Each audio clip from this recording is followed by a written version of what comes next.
Hello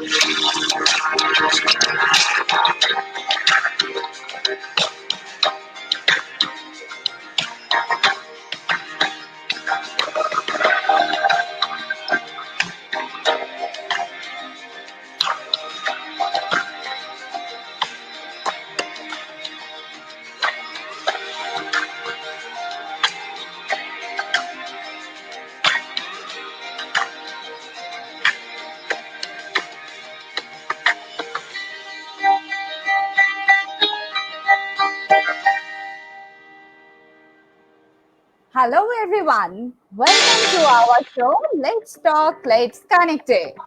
আমি ঈশিতা চলে এসেছি আবার একটি নতুন বিষয় নিয়ে। আমাদের আজকের বিষয় এ কেমন বিচার। আমাদের চারপাশে আমরা অনেক সময়ই শুনতে পাই এ কেমন বিচার এই কথাটি। আমরা আজকে কথা বলবো এই বিষয়টি নিয়ে, কারণ আমরা অহরহ শুনছি এখন কারেন্ট যে আমাদের অবস্থার মধ্যে দিয়ে আমরা যাচ্ছি সেটায় শপিং মলগুলো খুলে যাচ্ছে, কিন্তু আমরা ঈদে শপিং করতে যেতে পারছি না। এ কেমন বিচার। অনলাইনে ক্লাস হচ্ছে, এখন শোনা যাচ্ছে অনলাইনে নাকি এক্সামও হবে। এ কেমন বিচার। আবার আমরা এও শুনতে পাচ্ছি যে জিলাপি চারপাশে বিক্রি হচ্ছে।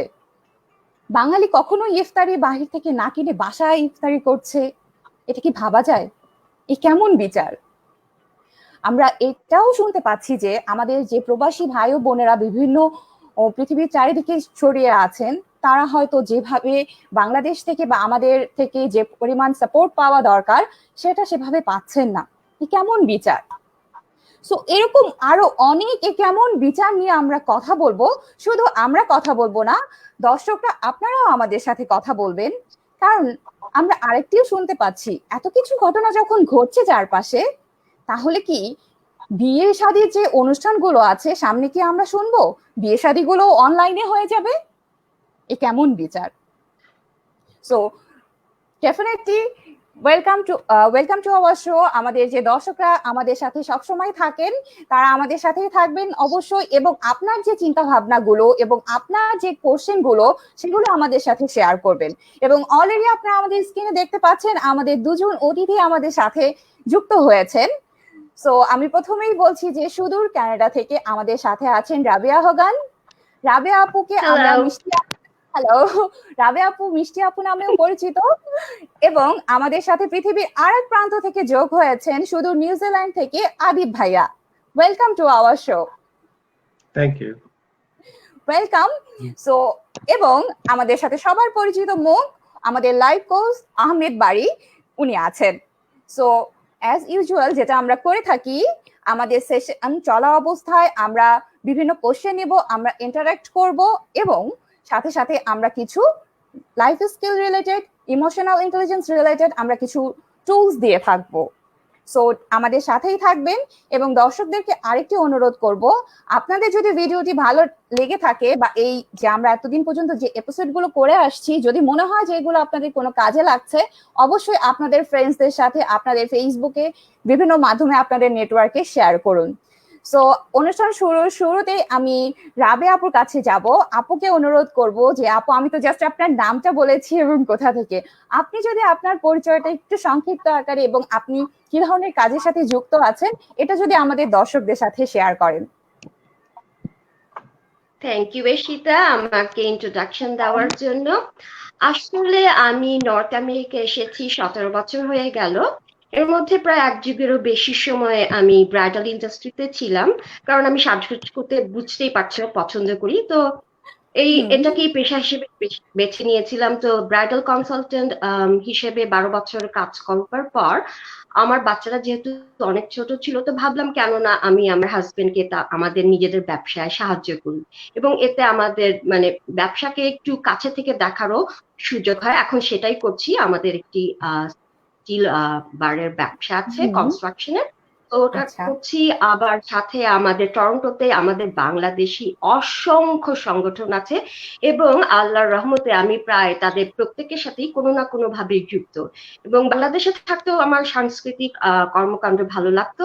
আমি টরন্টোতে সবচেয়ে ভালো লাগে যে এখনো আমাদের শেকড়ের প্রতি টানটা এত বেশি গাঢ় যে বাংলাদেশকে তেমন একটা মানে মিস এখন আর তেমন করি না। আগে যখন অন্য একটা শহরে থাকতাম ক্যালগারিতে কিছুটা করতাম, তো এখন এই করোনার জন্য আমাদের কিছু সীমিত হয়ে আসলেও এখন কিন্তু আবার অনলাইন মাধ্যমে আমরা আবারও বেশ সরব হয়ে উঠেছি। কালকেও কিন্তু আমরা রবীন্দ্রনাথ ঠাকুরের 159তম জন্মবার্ষিকী পালন করলাম। সবই টরন্টোর কারণে হচ্ছে, কারণ আমাদের সবার এত বেশি উৎসাহ আর আমরা এত বেশি বাংলাদেশকে ভালোবাসি যে এটা হতেই হবে, করোনা আমাদের থামিয়ে রাখতে পারবে না। কেমন বিচার? কেমন বিচার? থ্যাংক ইউ মিষ্টি আপু।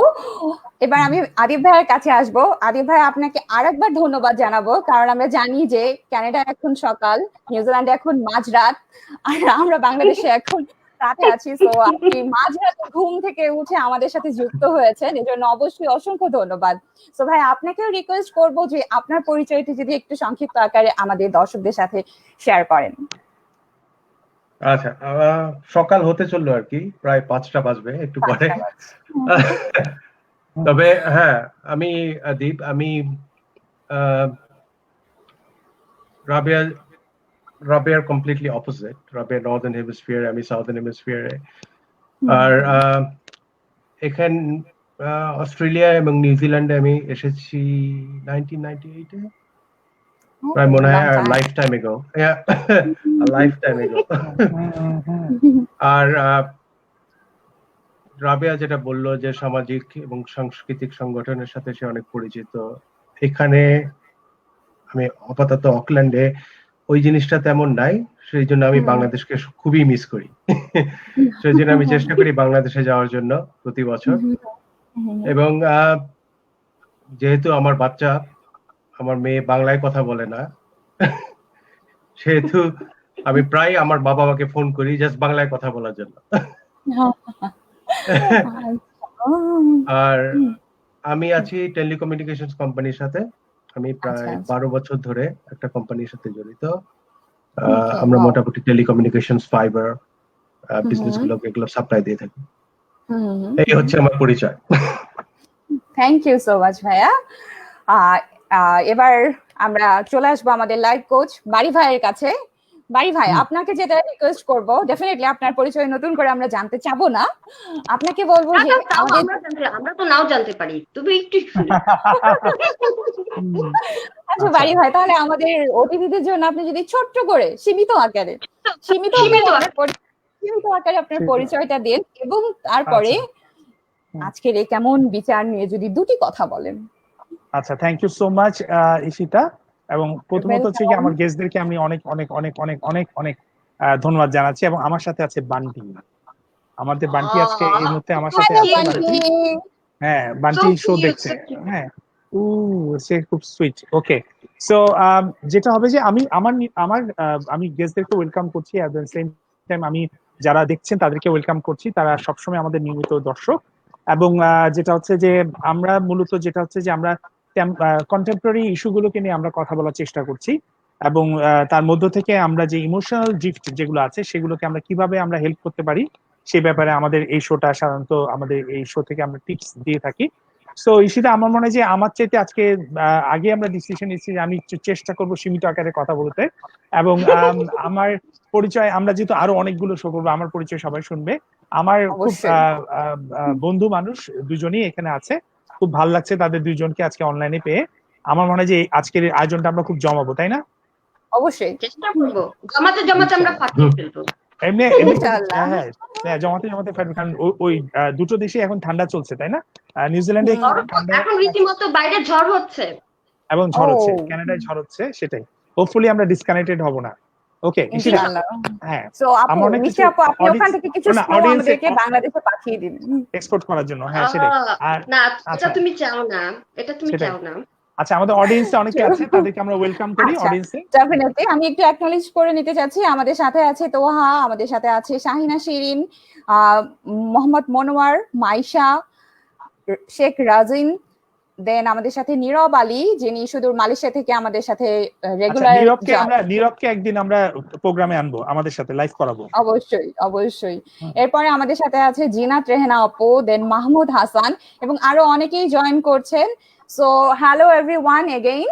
আপনারা আপনাদের যে কোশ্চেন গুলো আছে সেগুলো আমাদের কমেন্ট বক্সে দিতে পারেন, এবং আবার বলবো যে আমাদের অতিথিদের কাছে আপনাদের যে প্রশ্নগুলো আছে সেগুলো আপনারা সরাসরি তাদেরকে জিজ্ঞাসা করতে পারেন, এবং আমাদের সাথে অবশ্যই আগামী 1 ঘন্টা যুক্ত থাকবেন। ধন্যবাদ।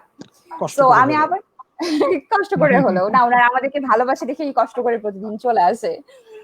এবার আমি আবার চলে আসবো রাবেয়া আপুর কাছে।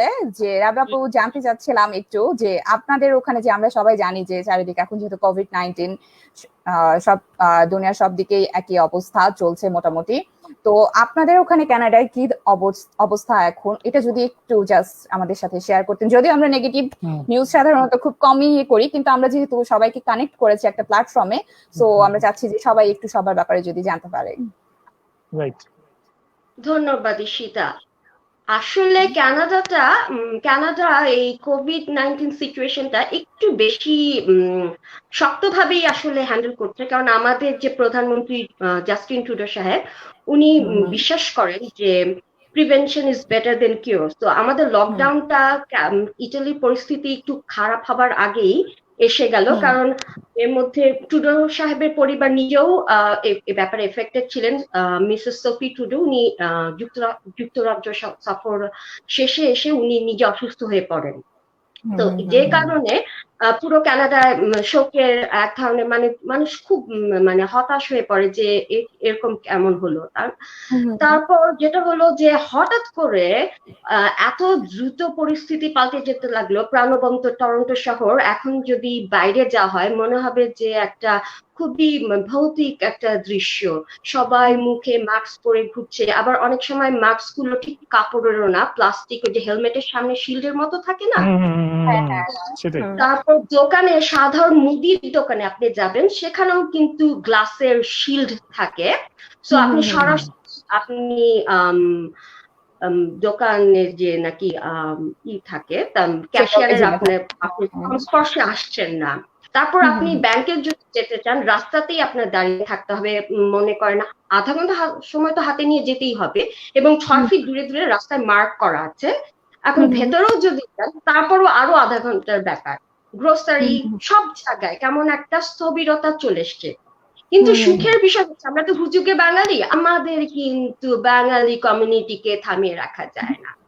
আমরা প্রথমে একটু দুঃখ পেয়েছি, আমাদের বেশ কয়েকটা ইভেন্ট পরপর যখনই হয়ে গেল কিছুটা দুঃখে ছিলাম। এখন আমরা ফেসবুক একেবারে দখল করে নিয়েছি। এখন সারাক্ষণই আমাদের সেজেগুজে বাসায় থাকতে হয়, কারণ জানা যায় না কখন ভিডিও কল এসে পড়ে।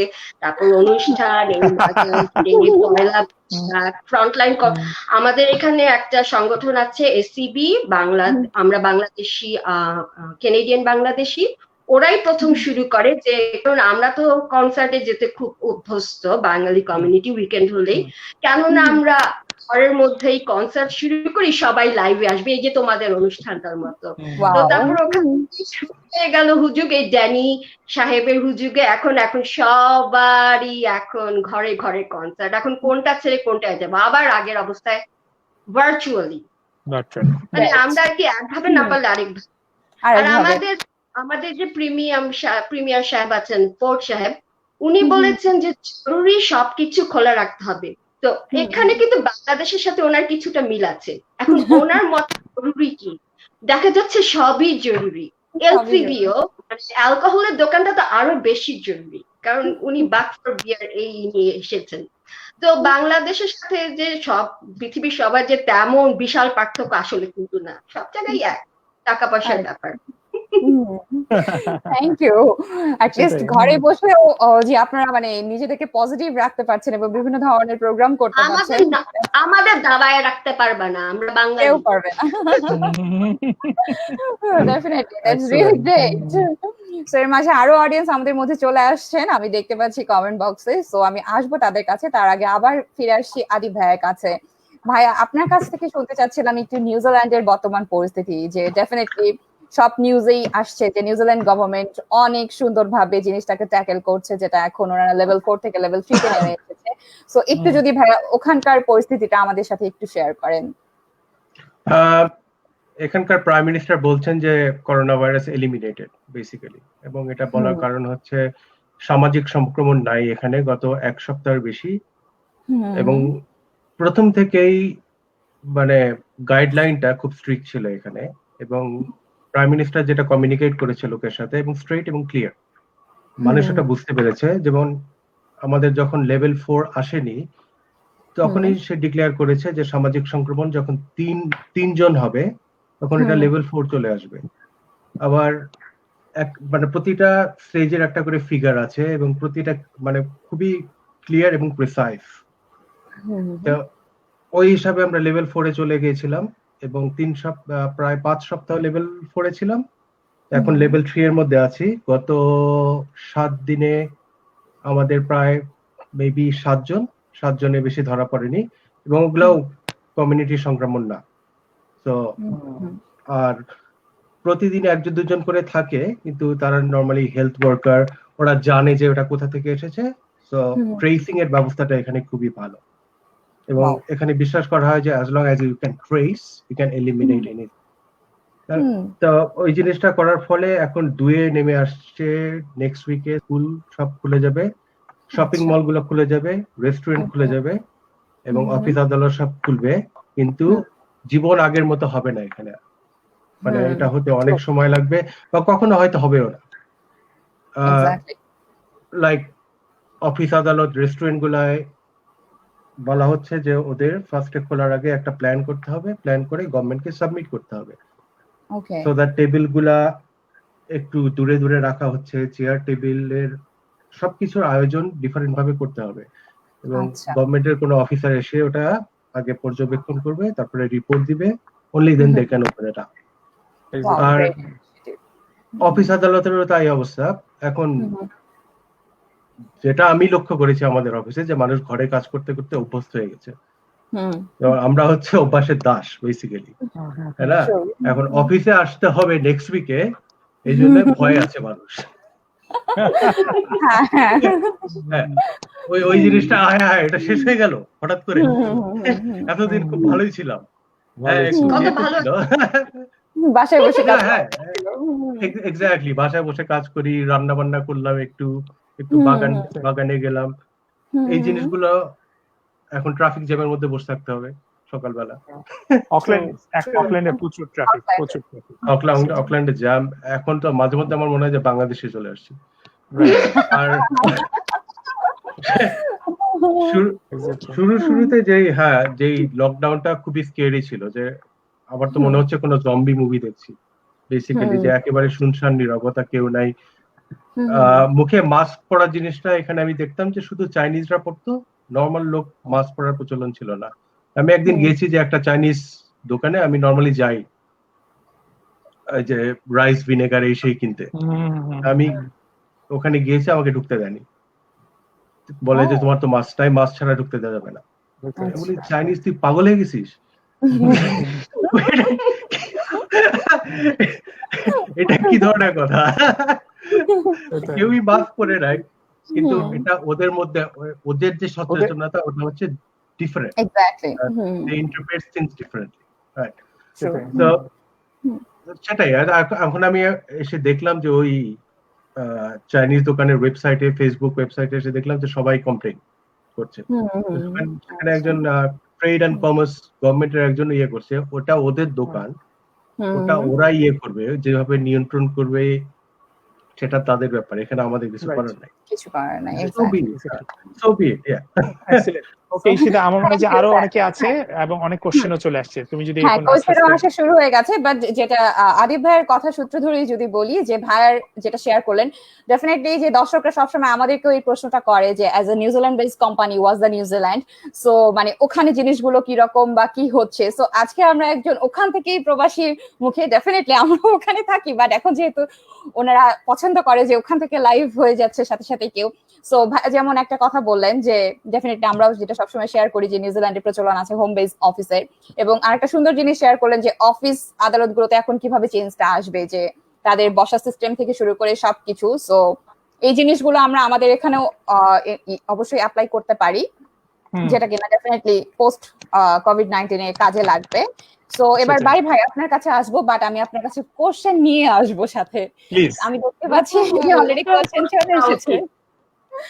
সো সরি মিষ্টি, বুঝতে পারিনি মিষ্টি আবার জি, আমি কিছু বললাম বলছি? তোমাকেও প্রশ্ন দেওয়া উচিত, আমরা একলা কেন হ্যাঁ। প্রশ্নের সম্মুখীন হবো? না এই তো আমি তো শুরু করব, আমার কথার বন্যা শুরু হবে কিছুক্ষণের মধ্যে। আচ্ছা, আমাদের সাথে বলে অলরেডি দাও, যুক্ত বলে দাও। ওকে। শিওর। আমাদের সাথে যুক্ত হয়ে গিয়েছে জিনাত রেহানা, মাহমুদ হাসান, দেন ইমরান হোসেন। আর সো ইমরান হোসেন উনি আমাদেরকে একটি কোশ্চেন করেছেন। ওনার কোশ্চেনে আসার আগে বলবো রুমা ইসলাম উনি দেখছেন, উনি বলেছেন মিষ্টি আপুকে যে আমাদের প্রোগ্রাম উনি এনজয় করছেন। So thank you. ইমরান হোসেনের প্রশ্ন যেটা ছিল, সেই প্রশ্নটা হলো উনি জানতে চাচ্ছেন বেসিক্যালি যে করোনা পরবর্তী অবস্থায় কোন ধরনের ওয়ার্কপ্লেস স্কিলস গুলো খুব বেশি ইম্পর্টেন্ট হবে, শুধু বাংলাদেশে নয় ওয়ার্ল্ড ওয়াইড, যে কোন ধরনের যে ইন্ডাস্ট্রি গুলো সার্ভাইভ করার জন্য কোন ধরনের স্কিলস গুলো বেসিক্যালি ইম্পর্টেন্ট হবে। সো এই কোশ্চেনটা উনি রেখেছেন। কোশ্চেনটা তো আমার জন্য নাকি? আমি ডিসপ্লেতে পাবো কোশ্চেনটাকে? হ্যাঁ, টু দ্য অনারেবল স্যার। আমরা সবাই শেয়ার করতে পারি, সেটাই আমরা সবাই। হ্যাঁ, এটা হচ্ছে কি which kind of industry will survive. আমার মনে হয় কি সব ইন্ডাস্ট্রি সার্ভাইভ করবে এবং তাদের প্যাটার্নটা, ওকে আমরা অফ করে দিই, এটা ডিসপ্লেটা অফ করে দিই। সেটা হচ্ছে সব ধরনের ইন্ডাস্ট্রি সার্ভাইভ করবে এবং সব ধরনের ইন্ডাস্ট্রি তার ডিফারেন্ট ফর্ম নিয়ে তারা আসবে, রেজিলিয়েন্স আসবে। আমি আবিরের সাথে কথা বলতে চাই। আমি শুরুর দিকে একবারে যখন স্টেজ 1-2 দিকে আমি তখন নিউজিল্যান্ডে ছিলাম, আমি জাস্ট ওখান থেকে আসলাম এবং আমি সেখানকার সিচুয়েশন গুলোর আপডেট দেখে দেখে কিন্তু অলরেডি ঢাকায় এসে যখন এরা বলছে না কিছুই হবে না, আমরা কিন্তু জানি যে কিছু একটা হবে, আসবে।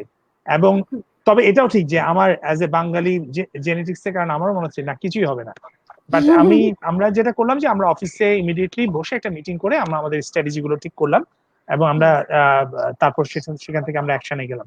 তো সেই জন্য বলছি যে আমার ধারণা হচ্ছে সবগুলো ইন্ডাস্ট্রি সার্ভাইভ করবে, যে ইন্ডাস্ট্রিতে আছে সার্ভাইভ করবে, কিন্তু আপনাকে ডিফারেন্ট ওয়েতে আপনাকে আসতে হবে এবং ডেফিনেটলি আপনাকে আপনাকে এই বিভিন্ন রকম টেকনোলজির সাথে পরিচয় হতে হবে এবং সেই টেকনোলজি গুলো কিভাবে আপনি দক্ষতা অর্জন করবেন, ব্যবহার করতে পারবেন। যত বেশি আপনি নিজেকে টেকনোলজি তে আপনার বিভিন্ন রকম টেকনোলজিতে আপনি ডেভেলপ করতে পারবেন, ততই আপনার জন্য ভালো হবে। এটা হচ্ছে নাম্বার 1। তবে একটা জিনিস সবসময় আমি বলছি যে টেকনোলজিক্যাল বা আমরা টেকনিক্যাল স্কিলের সাথে সাথে আমরা সফট স্কিলের ব্যাপারটা যেন ভুলে না যাই। আর এই সফট স্কিলের মধ্যে অত্যন্ত গুরুত্বপূর্ণ এখনকার সময় সবচেয়ে টপ সফট স্কিল যদি আমরা বলি সেটা হচ্ছে ইমোশনাল ইন্টেলিজেন্স। আপনাকে এই যে আমরা একটা ডিফারেন্ট সিচুয়েশনে যাচ্ছি, সেই সিচুয়েশনটাকে আপনি কিভাবে রিসিভ করছেন এবং সেটাকে কিভাবে আপনি আরেকজনের সাথে আপনার নিজের ইমোশনটাকে কন্ট্রোল করতে পারছেন। কারণ ওই যে বললাম যে আমার যদি এখন মনে হয় যে জিলাপির দোকান খোলা, আমি এখন যাবই, কেউ আমাকে ঠেকাইতে পারবে না, দবাইতে পারবে না, আমি জিলাপির দোকানে যে খাবো, সেটাই। তো ওই ধরনের ইমোশন গুলোকে আপনাকে কিন্তু এখন একটু নিজেকে সতর্ক হতে হবে। মানে আমি আজকেও দেখছিলাম যে টান দেওয়ার জন্য আমাদের যে এলাকায় সেখানে সবাই গায়ের উপর গা, এখন কিছু বলা যায় না, কি বলবো কিছুই বলতে পারছি না। আমি ধরে নিচ্ছি এরা কেউ কোভিড কোনোভাবে সংক্রমিত হবে না, সেটা আমাকে, কিন্তু আমি সেটাই বলছি তার মানে হচ্ছে আপনি একদিকে হচ্ছে টেকনোলজি, অনলাইন বেস টেকনোলজি গুলোর সাথে আপনি পরিচিত হওয়ার চেষ্টা করেন যত বেশি, প্রত্যেকটা প্ল্যাটফর্ম দেখেন। কারণ আমরাও দেখেছি কেউ জুম ইউজ করছে, কেউ ইভেন্ট বাইস ইউজ করছে, কেউ স্ট্রিম ইউজ করছে। এগুলো এখনকার সময় পপুলার। ফেসবুক তাদের নতুন নতুন ইন্টারফেস দিবে, তারা একটা অলরেডি নতুন একটা ইন্টারফেস তারা লঞ্চ করেছে এবং তারাও কিছু সুযোগ দিচ্ছে। লিঙ্কডইন প্রত্যেকে কিন্তু তাদের ইন্টারফেস গুলোকে বা তাদের অনলাইন অ্যাপস গুলোকে ডেভেলপ করছে। সো এটা যেন আমাদের পরবর্তী জীবনটা যেন অনেক সহজ হয়। সো এই জিনিসগুলোকে নিজেকে আপডেট রাখেন, ইকোনমি সম্পর্কে একটু আপডেট রাখেন এবং সেই সাথে সফট স্কিলের ব্যাপার আমি বারবারই বলছি, সফট স্কিলে দক্ষ হন, ইংরেজিতে দক্ষ হন। এই জিনিসগুলো অবশ্যই আপনাকে অনেক হেল্প করবে আগামী কোভিড পরবর্তী যে সময়টা আসবে সেখানে আপনাকে এটা হেল্প করবে।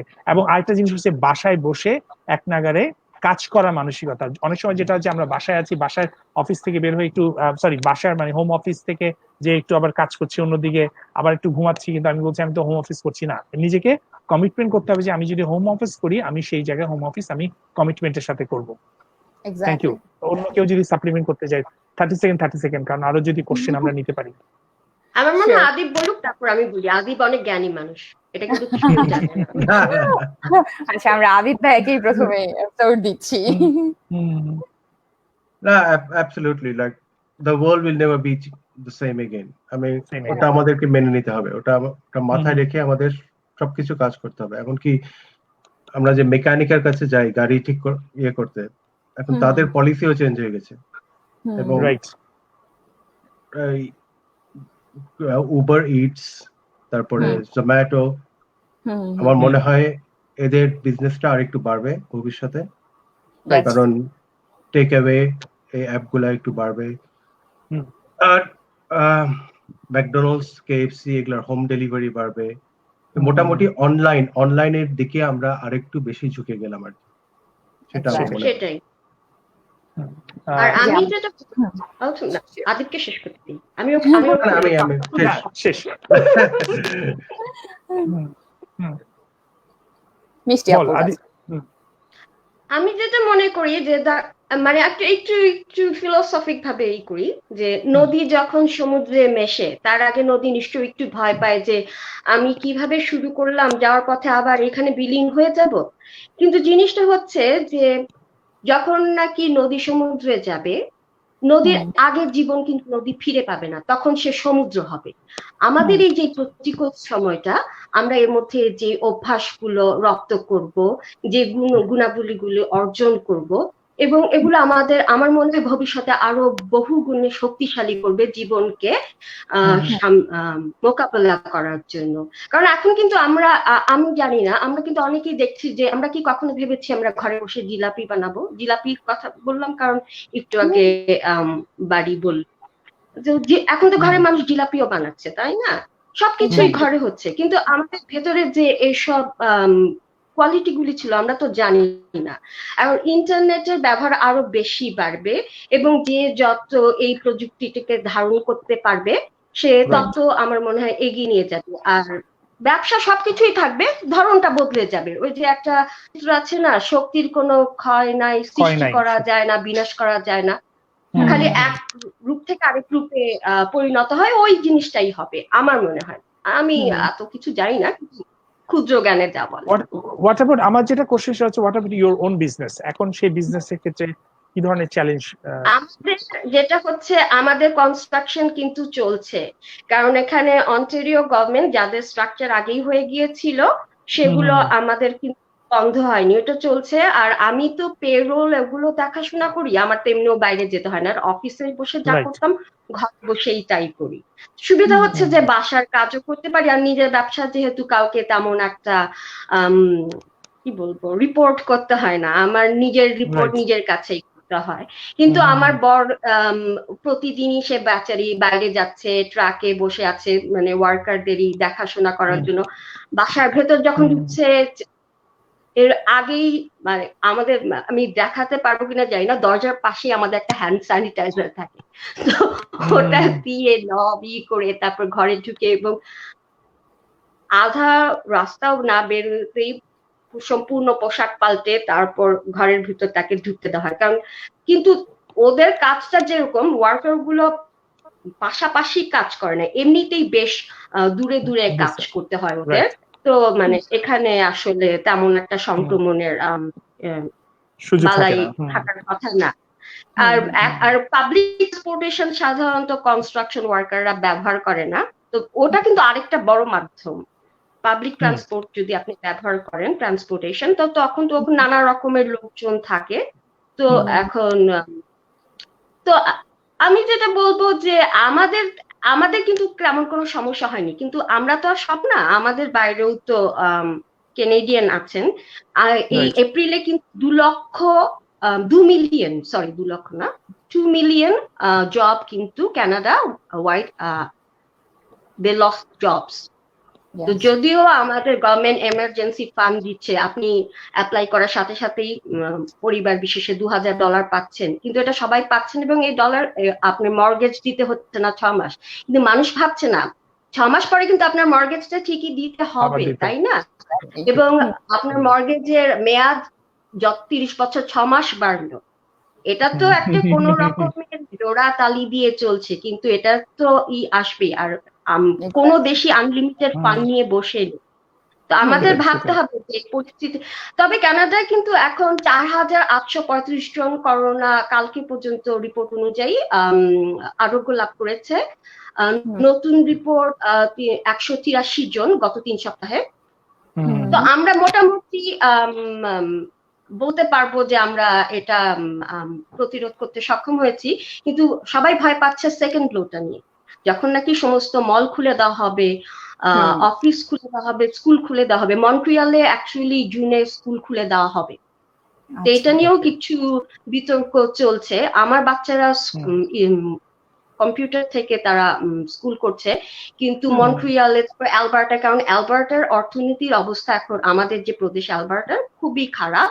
তো অ্যালবার্টা বেশি দিন লকডাউন করে চলতে পারবে না, এমনিতেই সে খুবই বিপর্যস্ত আছে, বিলিয়ন বিলিয়ন ডলার তার দেনা ঋণের দায় আছে। তো এখন আমাদের ভাবতে হবে যে আমরা কিভাবে এখান থেকে মানে সারা জীবন, মানে এটা একটা অবাস্তব লকডাউন কিছুটা হলে, এবং এটা অর্থনীতিতে তো একটাই করবি অবশ্যই। আচ্ছা, আমি একটা মল নিয়ে বাংলাদেশের একটা জোক দেখেছি, আমি কি বলতে পারি? বাংলাদেশের মল খোলা নিয়ে এটা অনেক মজার মজার ট্রোল দেখি। তার মধ্যে একটা আছে, দয়া করে আপনার স্বামীকে নিয়ে মলে যাবেন না, কারণ তাহলে সামনের বছর আপনার স্বামী নতুন স্ত্রীকে নিয়ে মলে যাবে।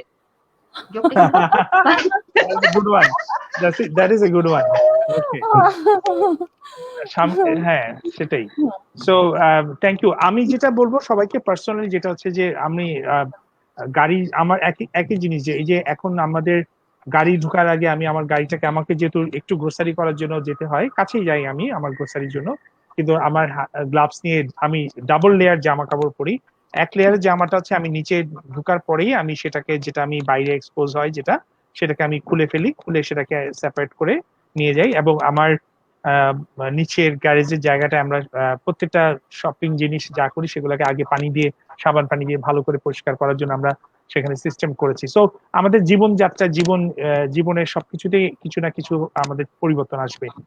এই জিনিসটা কিন্তু আমাদেরকে একসেপ্ট করে নিতে হবে, এই জিনিসটা আমাদের। এবং এ কেমন বিচার বললে হবে না, এটাকে আমাদেরকে মেনে নেওয়ার জন্য যতটুকু সম্ভব আমাদেরকে মেনে নেওয়ার জন্য চিন্তা করতে হবে। সো অনেক গুরুগম্ভীর কথা হয়ে যাচ্ছে, এখন একটু হালকা পাতলা কিছু বলা যায় কিনা? হ্যাঁ, আমি সেটাই ভাবছিলাম যে আমরা অনেক গুরুগম্ভীর কথাবার্তা চলে গিয়েছি। সো একটা ইন্টারেস্টিং কোশ্চেন বা কমেন্ট আছে, শাহিনা শিরিন, উনি বলছিলেন যে আই উইশ বিয়ে শাদী অনলাইনে হোক, ইজ देयर এনি ওয়ে? আগে তো হতো, আগে তো আমেরিকার পাত্রদের সাথে বাংলাদেশের পাত্রীদের তো টেলিফোনেই বিয়ে হতো। এখন তো তাও একটু দেখতে পাবে, মানে কার বক্সের সাথে বিয়ে হচ্ছে না কার সাথে বিয়ে হচ্ছে, এখন তো তাও ভিডিওতে দেখতে পাবে। 80 দশকে দেখার সুযোগ ছিল না, সেটাই, টেলিফোনে বিয়ে হতো তখন দেখার সুযোগ ছিল না, সেটাই। আমরা এরকম অনেক বিয়ে খেয়েছি। তাহলে ইনশাআল্লাহ সামনে পরিস্থিতির কারণে এরকম আসতেও পারে। সেটাই, বর লাইভে আসবে স্ট্রিম ইয়ার্ডে, তারপর হচ্ছে গিয়ে কোনেও লাইভে থাকবে, দুজনের মুখ দেখা দেখি হবে, সেটাই। আসলে আমি যেটা, আসলে একদিকে যেটা সত্যি কথা, যে আমাদের কিন্তু জীবনযাত্রা কিন্তু চেঞ্জ হবে, আমাদের প্রত্যেকটা জিনিসের মধ্যে কিন্তু পরিবর্তন আসবে, এবং এই পরিবর্তনটার সাথে আমাদেরকে অ্যাডপ্ট করার জন্য কিন্তু আমি ইমোশনাল ইন্টেলিজেন্সের কথাটা বলছিলাম, যে আমাদের আমি যেটা বললাম যে একটা টিপস তাহলে এখনই শুরু করে দিই। সেটা আমরা যেটা হয় যে মানুষ যখন ইমোশনালি চার্জড হয় তখন সে কিন্তু যেটা করে সেটাকে আমরা বলি APE, এই সে যেটা ধারণ করে তার নিজেকে, সে এপে চলে যায়। এপ হচ্ছে গিয়ে আমরা যেটা জানি যে কি একটা গরিলার মতো আর কি, হ্যাঁ, এপ হয়ে যায়। এর পিছিয়ে কারণটা হচ্ছে যে সে মনে করে, অর্থাৎ এ স্ট্যান্ড ফর হচ্ছে অ্যাকশন। সে মনে করে যে আপনি ব্যক্তিগতভাবে কোনো কিছু, মানে আপনার কোনো একটা অ্যাকশন তাকে রাগান্বিত করেছে, হ্যাঁ। এবং দেন হচ্ছে AEP, হ্যাঁ, সেকেন্ড ই তো হচ্ছে সে ইমোশনালি সে তখন চার্জড হয় এবং আপনার সাথে সে তখন খারাপ ব্যবহার করে, এবং আপনিতে হচ্ছে আপনার পারসেপশনটা হয় যে এটা সম্পূর্ণ আপনারই, মানে আপনি এটার জন্য ভিকটিম নিজেকে মনে করেন, ঠিক আছে, এবং সেও মনে করে যে এটা আপনি ইচ্ছাকৃতভাবে তার সাথে এটা করেছেন। কিন্তু আসলে কিন্তু ব্যাপারটা না। আমি কি বুঝতে পেরেছি? যখন মানুষ আমরা ইমোশনালি চার্জড হই তখন আমরা সবসময় যেটা করি, আমরা ব্যক্তিগত পর্যায়ে প্রথমে এটা ভাবি যে এই কাজটা মিষ্টি করেছেই আমাকে রাগানোর জন্য। আমরা সবসময় কিন্তু হ্যাঁ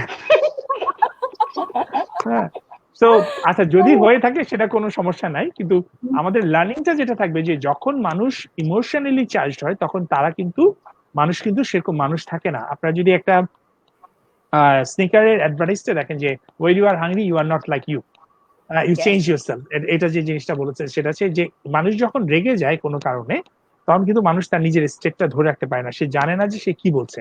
এবং তার এরকম কিন্তু অনেক ঘটনা আমার কাছে আছে যে মানুষ এসে আবল তাবল বলে ফেলতেছে, বা মূলত যেটা হচ্ছে যে সে কিন্তু সে কি স্টেজে আছে সে জিনিসটা বলে না। সো এই সময়টা আমরা সবাইকে সবসময় বলি যে যখনই আপনি উত্তেজিত হয়ে যাবেন বা কেউ যদি আপনার সামনে উত্তেজিত হয়ে যায়, তাহলে প্রথম এই কাজটা হচ্ছে যে আপনাকে সেটা ফার্স্টে নিজেকে প্রশমিত করা এবং অপরকে প্রশমিত করার ব্যাপারে আপনি সাহায্য করা। এবং নিজেকে প্রশমিত করার জন্য আমি আবারও বলছি, এই জিনিসগুলো কেন বলছি, এগুলো কিন্তু আগামী সময়গুলো এই ছোট ছোট জিনিসকে আমি প্রতিটা এপিসোডে আমি এটা রিপিট করছি এই কারণে যে এই ছোট ছোট জিনিসগুলো কিন্তু আপনাদেরকে পরবর্তী জীবনে আপনাদেরকে হেল্প করবে কিন্তু। কারণ আপনি দেখবেন যে আপনি শিষ্টাচার মানার চেষ্টা করছেন, আরেকজন শিষ্টাচার মানছে না, তখন কিন্তু আপনি কিন্তু চ্যালেঞ্জ হবেন। হ্যাঁ, আপনি দেখবেন যে আপনি ব্যাংকের লাইনে দাঁড়িয়ে আছেন, দেখবেন যে আরেকজন এসে আপনার ঘাড়ের দাঁড়িয়ে, যেহেতু একটু ফাঁকা জায়গা আছে, সে চেষ্টা করবে আগে যাওয়ার জন্য। তো এই শিষ্টাচার যখন আপনি মানবেন না, তখন কিন্তু আপনি খুব ইমোশনালি চার্জ হবেন এবং আপনি তখন কিন্তু উলুট পালুট কথা বলে ফেলতে পারেন। তো এই বিষয়গুলোতে প্রথম জিনিস হচ্ছে যে ব্রিদিং করা, নিজেকে ব্রিদিং করা এবং আপনার নিজের ফিলিংসটাকে, যে কেউ যদি আপনার সামনে তার শিষ্টাচার ভাঙে তাহলে যেটা হচ্ছে কি আপনি নিজেকে নিজের যে দ্যাট মোমেন্টে আপনার যে ফিলিংসটা হচ্ছে সেই ফিলিংসটা আপনি আপনার নিজের কাছে বলবেন। আর আরেকটা চীজ যেটা বলেছি, এট দ্য সেম টাইম আপনি আপনার নিঃশ্বাসটাকে আস্তে আস্তে স্লোলি নিঃশ্বাস নেওয়া শুরু করবেন, পেট ভরে নিঃশ্বাস নেওয়া শুরু করবেন, এবং তখন আমাদের লজিক্যাল ব্রেনটা আস্তে আস্তে আবার কাজ করা শুরু করে। ঠিক আছে, সো এইটাই ছোট একটা টিপস থাকলো আজকে, আবারও এটা আমরা বারবারই দিচ্ছি এবং সবসময় আপনারা চেষ্টা করবেন, তাহলে দেখবেন যে নিজের উপর একটা কন্ট্রোল নিজের আপনি ফিরে আসবেন। ঈশিতা, সোনার তরী। Thank you. হ্যাঁ, সোনার তরী সে অনেক অ্যাপ্রিশিয়েট করেছে প্রোগ্রামের ব্যাপারে, থ্যাঙ্কস দিয়েছে। আর হলো আচ্ছা, আরেকটা যেটা প্রশ্ন ছিল ইমরান যেটা মনে হয় আরেকটা কোশ্চেন আছে নাকি? না, একটাই ছিল আচ্ছা, এখানে প্রবাসী। ওকে। হ্যাঁ, যে লকডাউন হওয়ার পরেও করোনা পরিস্থিতিতে খাদ্য সংকটে যে বাঙালিরা আছেন, যে ফ্যামিলিগুলো, প্রবাসী ফ্যামিলিগুলো, সেক্ষেত্রে আর কি সরকারের তৎপরতা নিচ্ছে না, এ কেমন বিচার বলেছেন? আদিপ কোনো সাজেশন থাকলে বলো। আমার মনে হয় যে শুধুমাত্র প্রবাসী ফ্যামিলি আইডেন্টিফাই করে তাদেরকে হেল্প করা একটু, কি বলবো, একটু মানে ডিফিকাল্ট সমস্যার সঙ্গে একটু। তবে আদিপ আমি একটু আপনি সাপ্লিমেন্ট করে দিই, এখন কিন্তু প্রবাসী কার্ড দেওয়া হচ্ছে একটা, যারা রেজিস্টার্ড প্রবাসী যারা আছেন, যারা রেজিস্টার্ড প্রবাসী মানে আমি তোমরা না, আমরা যে হচ্ছে আমরা যদি প্রবাসী যারা শ্রমজীবী, যারা বিভিন্ন কাজের জন্য যাচ্ছে, তাদেরকে প্রবাস কল্যাণ মন্ত্রণালয় থেকে একটা কার্ড নিয়ে যেতে হয়। এবং আমি জানি যে তাদের জন্য 4 কোটি টাকা বাজেট দেওয়া হয়েছে এবং এম্বাসি গুলোতে অলরেডি বাজেটটা ট্রান্সফার করা হয়েছে। সো ওই কার্ডটা ধরে যদি, বা আপনারা যদি যারা সংঘবদ্ধভাবে আপনারা যদি সবাই মিলে যদি আপনাদের এম্বাসি গুলোতে যদি বা গভর্নমেন্টের কাছে সরাসরি যদি আপনারা রিকোয়েস্ট করেন যে আমরা যেহেতু এই সময় রেমিটেন্স পাঠাতে পারছি না, আমাদেরকে যদি ফ্যামিলি ওয়াইজ আমাদের কার্ডের রেকর্ড ধরে আমাদের ফ্যামিলিকে কিছু সাপোর্ট দেওয়া যেতে পারে। আমি জাস্ট, এটা আমার আইডিয়া। আমরা কিন্তু কানাডার টরন্টো থেকে এসিবির মাধ্যমে আমরা কিন্তু বাংলাদেশি কয়েকটা পরিবারকে 1 মাসের খাবার পাঠিয়েছি কিন্তু এসিবি থেকে। এসিবি এবং আরেকটা দল আছে, 1 মাসের খাবার কিন্তু কম কথা না। কানাডায় প্রবাসী, যারা কানাডায় প্রবাসী, কানাডা, হ্যাঁ, ওখানে আমাদের এখানে তো আমরা তো ফুড ব্যাংকও গঠন করেছি, রাসেল রহমান করেছেন বাংলাদেশি, এটা শুধুমাত্র বাংলাদেশি বংশোদ্ভূতদের জন্য। তো আমরা কিন্তু যেভাবে পারছি করছি কিন্তু। তারপর যারা নাকি ধরেন বাজারে যেতে পারছিল না গ্রোসারি করতে, তো ফোন করে আমরা করোনা প্রতিরোধ, আমাদের ফেসবুক ভিত্তিক দল আছেন, এটার নেতৃত্বে আছেন সবিতা সোমানি, নয়ন হাফিজ, ওনারা করেছিলেন কি যে গ্রোসারি গুলি বাসায় বাসায় পৌঁছে দেওয়া, যে আপনি তো এর কাছেই থাকেন, তো কেননা আপনি এই বৃদ্ধ আন্টিকে প্লিজ একটু গ্রোসারিটা দিয়ে দেন, বা ওষুধের রিফিলটা নিয়ে। তবে তারা দরজার ভেতর ঢোকেও নি, সামনে এসে দিয়ে গেছে। আমরা কিন্তু আমি কানাডার অন্য শহরের কথা জানি না, আমরা কিন্তু টরন্টোতে কিন্তু একজনের জন্য কিন্তু একটা পরিবারের মতোই আমরা বলবো। এবং আমরা প্রত্যেক দিনই কিন্তু সবার মানসিক বলটাকে চাঙ্গা রাখার জন্য আমরা কিন্তু অনেক কষ্ট করছি, কিন্তু সেটাই। আগের মতো তো জীবন নেই আমাদের, মানে কেউ মানে বুঝতেও পারবে না যে আমরা কত সুন্দর একটা সোশ্যাল লাইফ মিস করছি, কিন্তু আমরা একটা অন্য সোশ্যাল লাইফ পেয়েছি। কিন্তু এক্স্যাক্টলি। একটু মানিয়ে নিতে এখন সময় ঘরে লাগছে। ঘরেও মেকআপ করার সুযোগ পাচ্ছি আমরা। আমি তো এমনিই করি। সেটাই। এটা কোনো যেমন ব্যাপার আমি না। আমি আমি একটা মজার কথা বলি এখানে একটু, যেমন হচ্ছে সকালে যেটা করলাম, সকালের শোতে আমি স্যুট পরা ছিলাম, আমার স্যুট ছিল, শার্ট ছিল, কিন্তু নিচে কিন্তু ট্রাউজার ছিল, মানে রেগুলার হাউস ট্রাউজার। কেউ কিন্তু নিচেরটা দেখতে পারেনি। তাও তো লুকি ছিল না, সেটাই কিন্তু অনেক বড় ব্যাপার। হ্যাঁ, লুঙ্গি থাকলেও অবাক ছিল? হওয়ার কিছু নেই, না লুঙ্গি ছিল না। আমি লুঙ্গিতে ইউজ টু না, আমি লুঙ্গি ইউজ টু না। রাইট। এই পর্যন্ত তো দেখা যাবে না। হ্যাঁ হ্যাঁ, সেটাই নেক্সট সেটাই বার ট্রাই করিস। সেটাই। হ্যাঁ, ওকে। আচ্ছা, আর আর আমার মনে হয় যে কিছু কোশ্চেন কিন্তু আসতেই পারে। আমি যদি এরকম আর করি যে কোশ্চেন চলে এসেছে। আচ্ছা, আমি হ্যাঁ, ওটা হতে পারে যে বিয়ে ব্যাপারটা আমি সবাইকে বলবো, সেটা হচ্ছে যে যদি সেটা ডিউ থাকে সেটা করে ফেলো। এটা করে ফেলাটাই ভালো, এটা বেশি দিন না রাখাই ভালো। এবং বিয়ে করলে যাকে করবেন সে যদি করোনা আক্রান্ত না হয়, আপনারা দুজন বিয়ে করে আপনারা নিজেরা একটা বাসা নিয়ে উঠে যান, এবং আপনার কষ্ট করে হলো 14 দিন আইসোলেশনে থাকেন, সেলফ আইসোলেশনে। তারপর তো আপনাদের থাকলো কিছুই সমস্যা থাকলো না। আমি বলবো যে এইসব শুভ কাজে দেরি করতে নাই, শুভ কাজে দেরি না করে আপনারা বিয়ে করে ফেলেন, কারণ অনলাইনে সীমিত আকারে আমার মনে হয় বিবাহ চলতে পারে। সীমিত আকারে। আমার কথাটা খুবই পছন্দ হয়েছে। সীমিত আকারে। সীমিত আকারে। এবং আমরা যেটা হচ্ছে যে এর ফলে যেটা হচ্ছে অন্যান্য ব্যবসাগুলো বাড়বে, যেমন হচ্ছে গিয়ে ক্যাটারিং ব্যবসাটা সবার, আপনি যারা গেস্ট লিস্ট থাকবে আপনি সবার বাসায় বাসায় ক্যাটারিং সার্ভিস পাঠিয়ে দিতে পারেন, এবং তারা ও জাস্ট ক্যাটারিং এর যে প্যাকেটটা আসবে সেটা আপনারা হিট আপ করে নেবেন। আমরা কিন্তু, আমি বারবার বলছি, এটাকে আমাদেরকে ভিন্নভাবে, এটা কিন্তু আসলে যদিও আমরা হাসির কথা বলছি, কিন্তু আসলে এখন কিন্তু আমাদেরকে ডিফারেন্ট ওয়েতে কিন্তু চিন্তা করতেই হবে, ডিফারেন্ট ওয়েতে চিন্তা পরিস্থিতির করতেই হবে। সাথে। এবং অনেক ইনোভেশন হচ্ছে। আমি এই জন্যই বলছি যে অনেকে কিন্তু হতাশ হয়ে যাচ্ছেন যে আমার ব্যবসা আমি নতুন মাত্র শুরু করলাম, আমার হ্যাঁ, এটা ঠিক যে আপনি যে ব্যবসাটা করেছেন সেটাকে নিয়ে আরেকটু ডিপলি চিন্তা করেন যে আপনার এই ব্যতিক্রম কিভাবে আপনারা যেতে পারেন, ব্যতিক্রম ভাবে কিভাবে চিন্তা করতে পারেন, বা ইনোভেশন, এই জায়গাটা আপনি ইনোভেশন কি দিতে পারেন। নীরবের জন্য আমরা আসলে দুঃখিত। নীরব, আমি আপনাকে যোগাযোগ করবো যাতে আমরা একটা লাইভে নিয়ে আসতে পারি খুব এই সপ্তাহের মধ্যে। আমরা কারেন্টলি লাইভে আনার চেষ্টা করবো ওকে, তাহলে ওর আসল কথাটা আমরা শুনতে পারবো। ইয়েস প্লিজ ঈশিতা, আর কোনো কোশ্চেন আছে? হ্যাঁ, আমাদের হাতে আরেকটা কোশ্চেন চলে এসেছে। মাহমুদ হাসান উনি কোশ্চেন করেছেন যে ডেফিনেটলি সে আবার একই কথা, আমরা শুনছি যে বাংলাদেশে সীমিত আকারে পরিবহন ব্যবস্থা আবার চালু হবে হয়তো, যেহেতু প্রয়োজনের তাগিদে সবকিছু ওপেন করতে হচ্ছে। তো সেই ক্ষেত্রে সেই সেক্টরে সোশ্যাল যে ডিস্টেন্সিং এর কথাটা আমরা বলছি সেটা কিভাবে মেইনটেইন করা হবে বাংলাদেশে স্পেসিফিক্যালি, উনি জিজ্ঞাসা করেছেন। আবিদকে আমি আইডিয়া দিতে বলবো। নিউজিল্যান্ডের আমরা কিন্তু কিছু জিনিস আছে, সেটা যদিও বাংলাদেশে একটু টাফ, তারপর নিউজিল্যান্ডে আমাদের কমন প্র্যাকটিস গুলো, যেটা অকল্যান্ডে আমি জানি না, কিন্তু ওয়েলিংটনে আমরা সেটা করি, প্রচুর করি। সাইকেলিং, হাঁটা। ওয়েলিংটনে সাইক্লিং। ইভেন তো আমরা আমাদের কিন্তু এখন কিন্তু ওয়েলিংটনে কিন্তু সাইকেল লেন কিন্তু অনেক ভালো সাইকেল লেন করেছে রিসেন্টলি, সাইকেল লেন কিন্তু অনেক ডেভেলপ করেছে। সেটাই অকল্যান্ডেও তো আমি ডাউনহিলের কথা বল। সেটা কারণ আমি এই যে আমি প্রায় 7 দিন, আমি তো বেসিক্যালি মোস্টলি ওয়েলিংটনে থাকি, কিন্তু আমি 7 দিন ইয়েতে ছিলাম, অকল্যান্ডে ছিলাম, 7-10 দিনের মতো। আমার ওখানে বিজনেসের কাজে আমাকে থাকতে হয়েছে, তো সেটাই।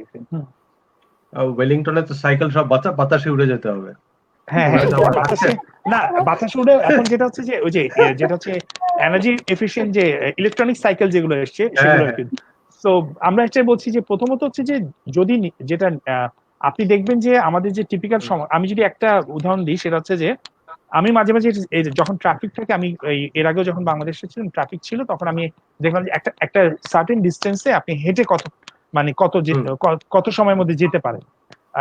সে যদি মোহাম্মদপুর থেকে আমি ধানমন্ডি 27 নাম্বার ধরলাম, 27 নাম্বারে পশ্চিম সাইড, মানে 27 নাম্বার রোডে একবার শেষ এপাশে পশ্চিম সাইডে পর্যন্ত, সেখানে আপনি হেঁটে গেলে আপনি 35 মিনিটে যেতে পারবেন। এটা আমার নিজের record. Whereas you take your car or you take rickshaw, it takes more than 40 minutes, 40 to sometimes 1 hour, even যদি আপনি স্কুল ট্রাফিক টাইমে যান। তো যেটা হচ্ছে যে আমরা কিন্তু এই লকডাউনের সময়গুলোতে আমাদের নিজেদের যেটা হচ্ছে যে যদি একান্তই আপনাকে সার্টেন ডিস্টেন্স মেনটেন করে যদি আপনি না যেতে পারেন, তাহলে মানে যদি আপনি এখন, যদি আমি বলবো না যে মোহাম্মদপুর থেকে আপনি উত্তরায় হেঁটে যান, কিন্তু যদি কাছাকাছি ডিস্টেন্স গুলো আমার মনে হয় যে এটা একটা হতে পারে। মিষ্টি কোনো সাজেশন বা কোনো আইডিয়া? আমার আমার যেটা বিদেশে আসার পর মনে হয় যে বাংলাদেশে আমরা থাকতাম হচ্ছে ইউনিভার্সিটি কোয়ার্টারে।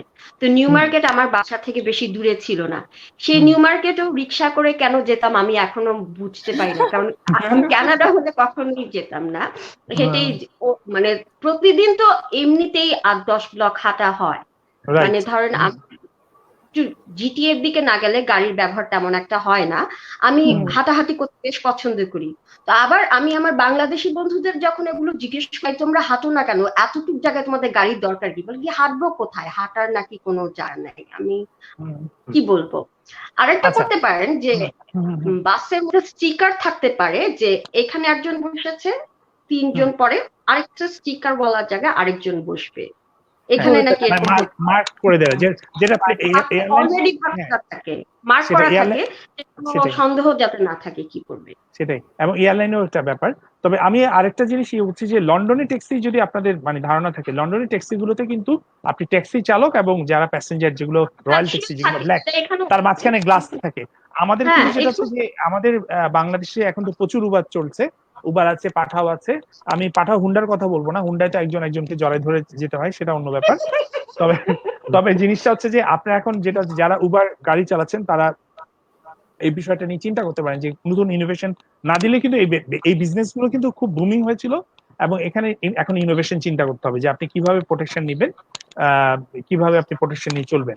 তবে দুই দিক থেকে অ্যাওয়ারনেস এর ব্যাপারটা থাকবে। আমি যেটা বলবো যে এবং সেখানে কোনো ফাঁকি দেওয়া যাবে না। একজন উবার চালক আপনার নিজের জীবনের জন্য এবং আপনার পরবর্তী প্যাসেঞ্জারের জন্য, যখনই গাড়ি থেকে একজন প্যাসেঞ্জার নেমে গেল আপনাকে এটা আপনার ভাড়া 5 টাকা 10 টাকা বেশি নিয়ে হলেও আপনি যেটা করতে হবে আপনার গাড়িটার আবার স্টেরিলাইজেশন করাটা, এবং আপনার কাছে পর্যাপ্ত ক্লিনিং ইকুইপমেন্ট থাকতে হবে, যেটা দিয়ে আপনি গাড়ি থেকে একজন প্যাসেঞ্জার নেওয়ার পর আপনার গাড়িটাকে আপনি আবার, অথবা যেটা হচ্ছে যে প্লাস্টিকের অথবা কাগজে, যেমন আমরা ডাক্তারের কাছে যাই না এখন, আগে কিন্তু ডাক্তাররা বেডের মধ্যে শোয়াই দিত, কোনো হাইজিনের একটা পুরানো কাপড় থাকতো।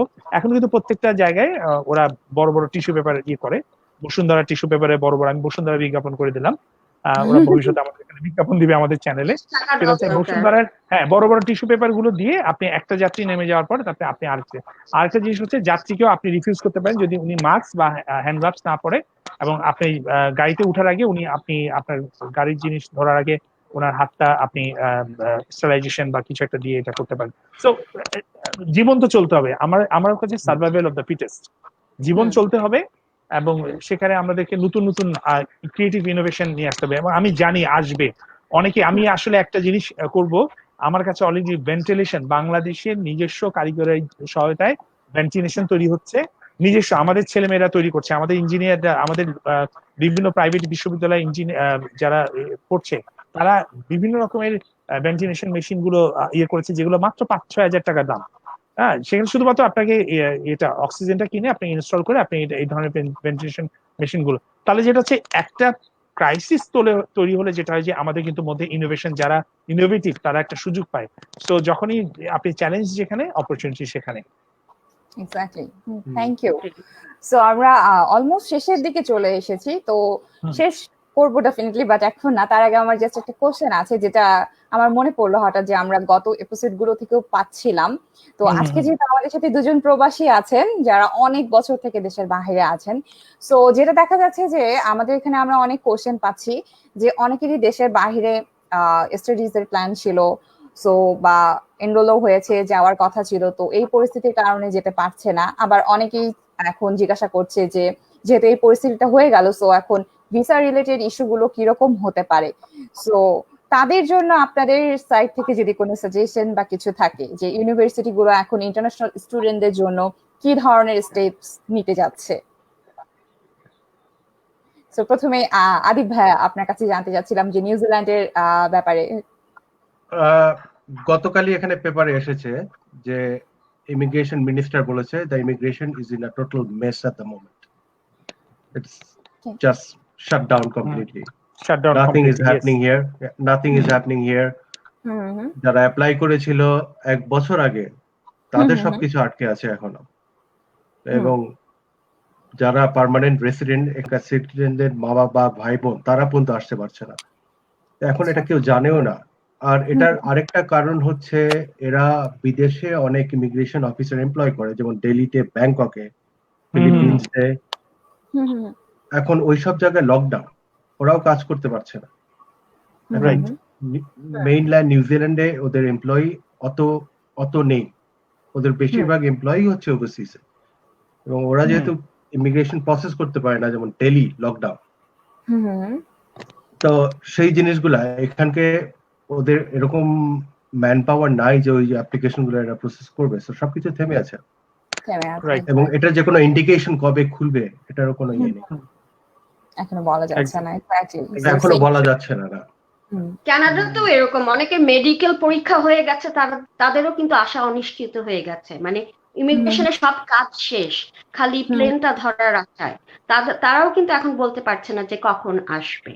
তো স্টুডেন্ট তো আরেকটু দূরের ব্যাপার, কিন্তু সুখের বিষয় হচ্ছে যে পশ্চিমা দেশগুলোর অন্যতম ব্যবসা হচ্ছে এই এডুকেশন ব্যবসা।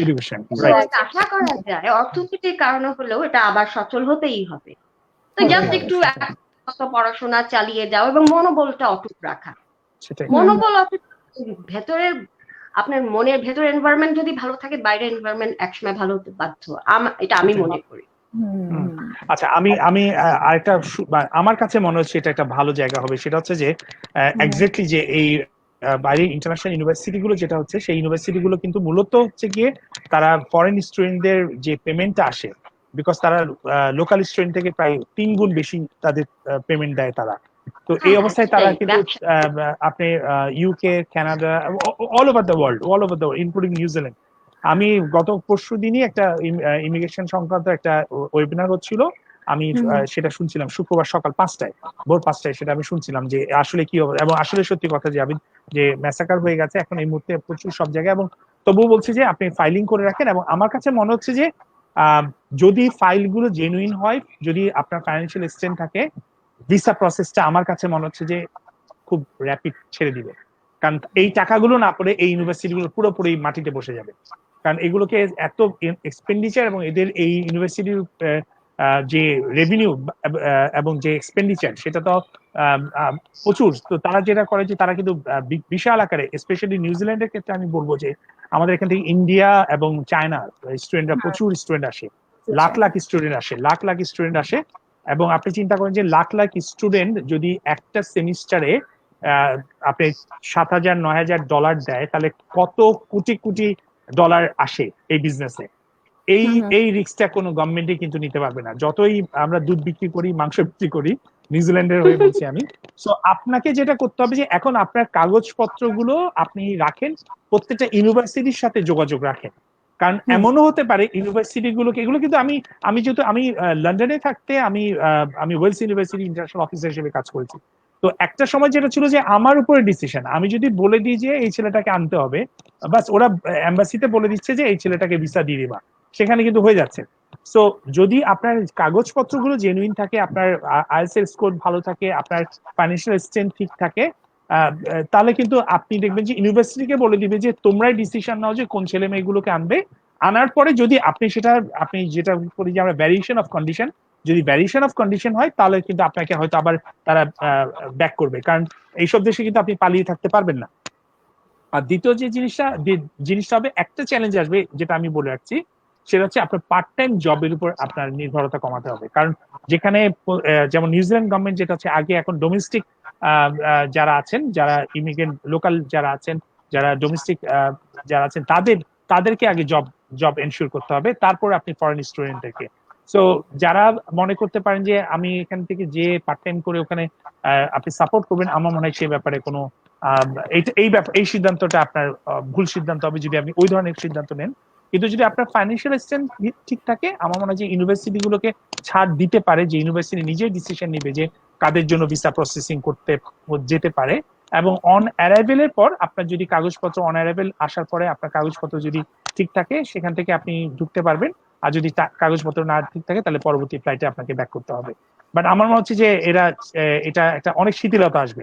মানে যখন আমি বলি যে আমরা অনেক চিন্তা করি যে আল্লাহ এটা তো হচ্ছে না, দেখবেন ফট করে সবকিছু দেখবেন যে অন্যভাবে হয়তো এটার ব্লেসিংটা চলে আসবে। সো বাংলাদেশি যারা আছেন বা একটু মেসেজ গুলো দেখেন এবং আপনার ইউনিভার্সিটি গুলোর সাথে যোগাযোগ করেন, এটা আমি বলবো। ইশিতা। Thank you. সো আমি আরেকটু অ্যাকনলেজ করতে যাচ্ছি, আমাদের সাথে কিছু অডিয়েন্স যুক্ত হয়েছেন। অনেকেই যুক্ত হয়েছেন, তার মধ্যে আমি কিছু, যেহেতু সময় শেষের দিকে, আমাদের সাথে আছে নিশ্চুপ বালিকা। সে বলেছে, thank you so much dear sir and ma'am, I know many important things for this from this program. Then Ruma Islam উনি বলেছেন যে in Canada universities are already offering all the spring and summer classes only through online. I just hope the fall classes will have the classroom options again. For many students, the online learning system really doesn't work. They are not learning much. Then আমাদের সাথে Habibur Rahman Abhi join করেছে, glad to see an effective program indeed. Thank you. আমি একটু নিশ্চুপ বালিকাকে বলবো যে Facebook এটা কিন্তু এই সময় আর এই আইডি দিয়ে যাওয়া যাবে না। নিশ্চুপ বালিকা আপনার আইডিটা আমি আরেকজনকেও দেখেছি এটা হচ্ছে গিয়ে সোনাতরি। আপনাদেরকে বলছি যে আপনারা আস্তে আস্তে আপনার জেনুইন ক্যারেক্টারে আসেন।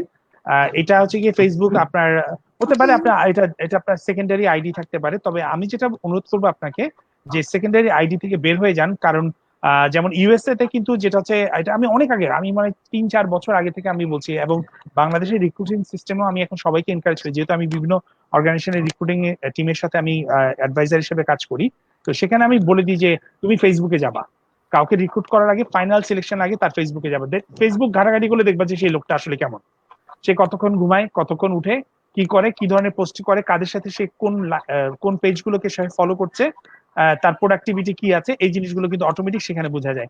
তো সেক্ষেত্রে আমি একটা জিনিস বলছি আপনাদেরকে যে আমি অনেক ইন্টার্ন স্টুডেন্টকে দেখেছি যারা অফিসে যে বলেন যে এই তো অফিসে চা খাচ্ছি, কাজ ভাল লাগে না, চা খাচ্ছি, এটা দিয়ে আপনি পোস্টিং দিয়ে দিলেন। এই পোস্টিংটা কিন্তু বাই ডিফল্ট এটা থেকে যায়, কেউ যদি ইচ্ছা করে ফেসবুকের কাছে। সো আপনার ফেসবুকের নামের আইডিটা নিয়ে আসেন, কারণ এখন আপনাকে এডুকেটেড হবে। যদি আপনি আপনার নিজেকে নিশ্চুপ বালিকা বা কি নিঝুম রাত্রি, নিঝুম দ্বীপ, অচেনা বালিকা, সোনাতরি, আমি রেসপেক্ট রাখছি, আপনাদেরকে রেসপেক্ট রেখে বলছি যে এটা এক ধরনের ছলচাতুরি। এটা কিন্তু আপনাকে একটা সময় কিন্তু আপনি ব্যান্ড হয়ে যাবেন, সব জায়গা থেকে ব্যান্ড হবেন। এটা একটা সময় মজা ছিল যখন ফেসবুকে আস্তে আস্তে ক্রেজ চলছিল বাংলাদেশে, কে কত তার চমকপ্রদ নাম দিতে পারে। তো আমি সেটা, আপনি হয়তো বলতে পারেন এখন এই কেমন বিচার, এই কোন প্রোগ্রামে আসলাম, এই কি বিচার, এই বলতে পারেন কেমন বিচার, আমি তো আমার প্রাইভেসি রাখতে পারি না, আসলে আমার নেই। অবশ্যই। সো আসলে তাদেরকে এটা বলা, কারণ ডেফিনেটলি ওরা বলছে যে ওরা আমাদেরকে চেনে, কিন্তু আজকে ওর আইডিটা এটা থাকার কারণে হয়তো আমরা আইডেন্টিফাই করতে পারছি না, হয়তো বা তারা আমাদের কোনো ট্রেনিং প্রোগ্রামে অ্যাটেন্ড করেছে বা আমাদের সাথে কাজ করেছে। সো জাস্ট এই টাইটেলের কারণে বুঝে যাচ্ছে না। আমার জন্য আমি একটু মজা করি যে আমার জন্য একটা প্রবলেম কি, কেউ যদি আমাকে ইংলিশে বাংলা লেখে, আমার না পড়তে দারুণ সমস্যা হয়। মানে সরি, বাংলাটাকে ইংলিশে লেখে, ইংলিশ ক্যারেক্টার ইউজ করে বাংলাটা লেখে, আমি না পড়তে পারি না, আমি খুব সরি। তো আমি একটা উদাহরণ দিই, এটা মনে হয় সবার জন্য মজা হবে, এটা অন্যরাও মজা পাবে। সেটা হচ্ছে এরকম যে একটা ছেলে আমাকে বলেছে, স্যার আমি আপনার মতো হতে চাই, আপনার মতো ইয়ে করতে চাই। তারপর আমি বললাম যে হ্যাঁ, তুমি তাহলে একটা কাজ করো, তুমি আস্তে আস্তে ইংরেজিটার প্রতি তুমি চেষ্টা করো যে ইংরেজি ইমপ্রুভ করার জন্য। তো স্যার আমি তো ইংলিশে কথা বলছি, আমি তো আপনার সাথে ইংলিশে কথা বলছি। আমি বললাম যে হ্যাঁ, আমি বললাম যে মানে হাউ তুমি কিভাবে আমাকে ইয়ে করছে, দেখেন না স্যার, এই যে আমি তো আপনার সাথে, আমি বললাম যে ইংলিশটা তুমি ইমপ্রুভ করো, তুমি সরি আমি বলেছি তুমি যা লিখছো আমার সাথে, যে কমিউনিকেশন করছো সেটাকে ইংরেজিতে করো। সে আমাকে বলে, স্যার আমি তো আপনার সাথে ইংরেজিতে কথা বলছি, AMI আমি, APF that means he is using the English character to speak English, মানে সেটা হচ্ছে কমিউনিকেশন করছে। সো এটা ছিল আমার জন্য অনেক অনেক শকিং জিনিস। আমি আপনাদেরকে অনুরোধ করছি যে আসলে এই সময়টা আপনার প্রচুর জায়গা আছে, প্রচুর সুযোগ আছে, আপনারা নিজে থেকে সেলফ ডেভেলপমেন্টের জন্য একটু সুযোগ দিন। আপনাকে একটা মিষ্টির কাছ থেকে কবিতা শুনবো? হ্যাঁ অবশ্যই, আমি বলতে চাচ্ছিলাম ছোট করে কয়েক লাইন আমরা শুনতে যাচ্ছিলাম। হাতিমা টিম হ্যাঁ হবে, আমি রাজি আছি, আজকে এটাই বলছিলাম। হ্যাঁ, এটা হয় না, সুন্দর করে বল। আচ্ছা, হাতিমা টিম তারা মাঠে পারে। আরে হাসে হেসে দিল। তাহলে কেমনে হলো? আবার আবার শুরু হবে, আবার আবার না, রিটেক হবে। আমি তো এখানে বুদ্ধিজীবী প্রোগ্রামে আসিনি।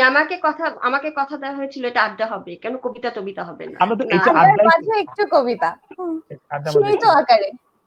সীমিত আকারে সীমিত চ্যালেঞ্জ। আকারে কবিতা কখনো সীমিত আকারে হয় না। কবিদের মানে কাজই হচ্ছে মানে আচ্ছা, ছোট কথা আমাদের বলতে টাইম পারি। আমাদের টাইম কিন্তু সীমিত, আমাদের টাইম সীমিত। তো যেটা বলবি বল, নাহলে কিন্তু টাইম শেষ। আচ্ছা, আমি কিছু বলতে চাই না, ঠিক আছে, একটা কবিতা বলতে পারি। কবিতা বল। না, কবিতার শেষ লাইনটা। হ্যাঁ, এই বল। যে আমার এই যে ওয়াসিম মানে আহমেদ বাড়ি, তারপর আদিবের সাথে অনেক বছর পর মানে মোটামুটি কথা হচ্ছে। কত বছর হবে? কত 20-25 বছর হবে না? 20 বছর আর আদিবের সাথে আসলে আমার কখনো মানে ভোকাল কথা কখনো হয়ই নাই। তো তো আমার ওই সময় একরকম ছিলাম। তো কালকে একটা কবিতা পড়ছিলাম, আমার খুব ভালো লাগছিল, অনুব্রতা গুপ্তের 10 বছর চ্যালেঞ্জ কবিতাটার নাম। পুরোটা বলবো না কারণ এটা বিশাল কবিতা। তো কবিতার শেষটা আমার বেশ ভালো লেগেছে, এরকম যে 10 বছর আগে ভীষণ ভালো ছিলাম আর এখন ভালোই থাকি রোজ, 10 বছর পর ভালোই থাকতে হয়।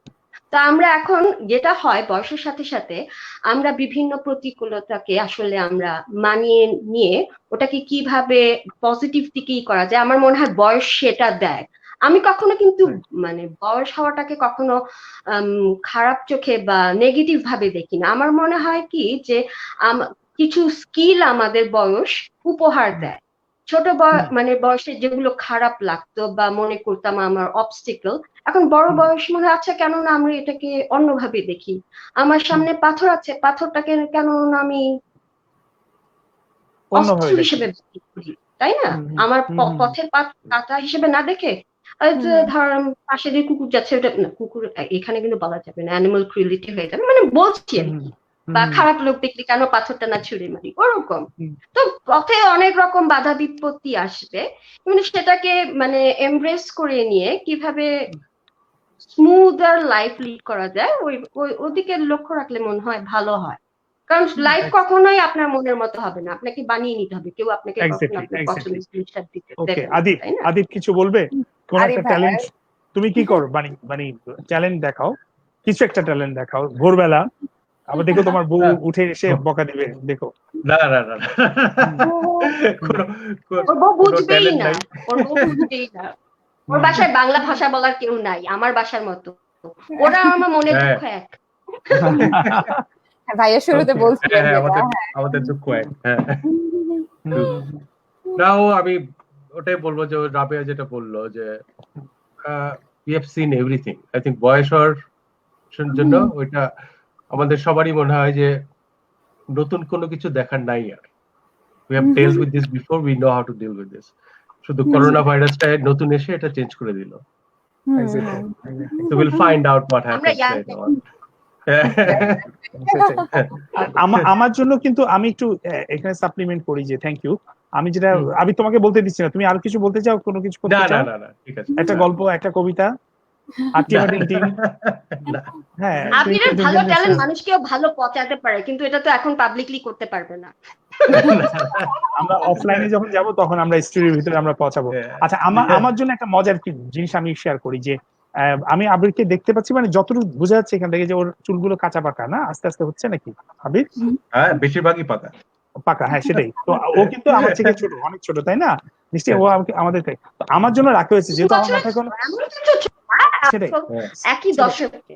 আচ্ছা দেখ, আমি সেটা বলছি যে আমার জন্য সেটাই আমি খুব লাকি যে আমার মাথায় চুল পড়ে গেছে, সো আমার সাদা পাকা চুলে নিয়ে কোনো দুঃখ নাই। সো এটা আমার জন্য অনেক বড় একটা চ্যালেঞ্জ। এবং সবচেয়ে আমার এটা মজার একটা ছিল যে আমার যখন চুল পড়ে যাচ্ছিল তখন যেটা ছিল যে প্রথমে কিন্তু আমি খুব ভয় পেয়ে যাই যে আল্লাহ কি হবে, বিয়ে টিয়ে হয় না এখনো, কে করবে বিয়ে চুল না থাকলে সেটা। কিন্তু পরবর্তীতে দেখা গেলো যে আসলে এটা তখনই আমি টিচিং ইউনিভার্সিটি টিচার হিসেবে জয়েন করলাম প্রাইভেট ইউনিভার্সিটিতে।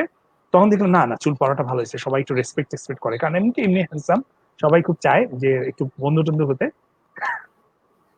জোকস করলাম, আমি রাবেয়াকে মনে হয় মিস করেছি আমরা। তো যাই ও ঝড় বৃষ্টি হচ্ছে, ও সম্ভবত যেটা হচ্ছে। তো আমরা ইশিতা আজকে কিন্তু আমরা ইয়ে নিয়ে কথা বলিনি, সাউন্ড, রাবেয়া সাউন্ড।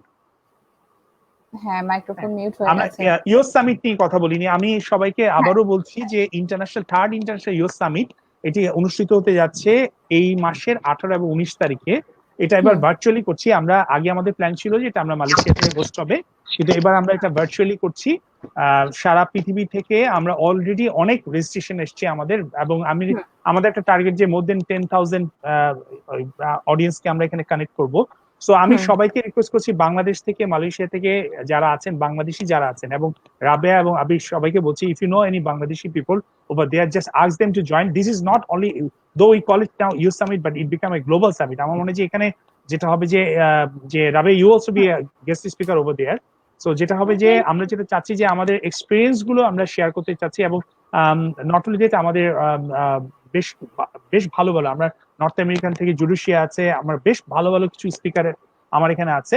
এবং একজন স্পিকারের নাম আমি এখন বলছি, মাহেদের, সে সুদান থেকে আসবে, এবং যেটা হয়েছে যে সে করোনা এফেক্টেড, সে একজন ডাক্তার, সেভ দ্য চিলড্রেন তে কাজ করে, এবং আনফরচুনেটলি তার করোনা পজিটিভ হয়েছে, সে এখন আইসোলেশনে আছে, বাট সেখান থেকে সে আমাকে ভিডিও রেকর্ড করে পাঠাবে, এবং সে তার গল্প, তার কথাই ছিল ইউথদের রেজিলিয়েন্স নিয়ে কথা বলার জন্য।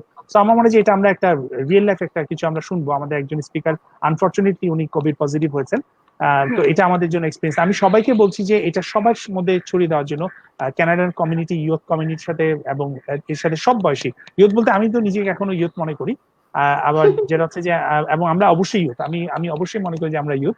সো এই জিনিসটা আমি সবাইকে বলবো যে এই মেসেজটা সবাইকে দেওয়ার জন্য, কারণ এইখানে আমরা অনেক কিছু, কিন্তু অনেক টিপস আমরা এখানে শেয়ার করব, এবং সেটা কিন্তু তাদেরকে অনেক কাজে লাগাবে, কারণ আমরা পুরো বিভিন্ন দেশ থেকে এক্সপিরিয়েন্স গুলো, এবং যারা ইন্টারন্যাশনাল, যারা অনেক ইন্টারন্যাশনাল স্পিকার এখানে আসবেন, প্রায় 21 জনের মতো স্পিকার টোটাল আছেন, এবং খুবই ফেমাস কিছু স্পিকার আসবেন।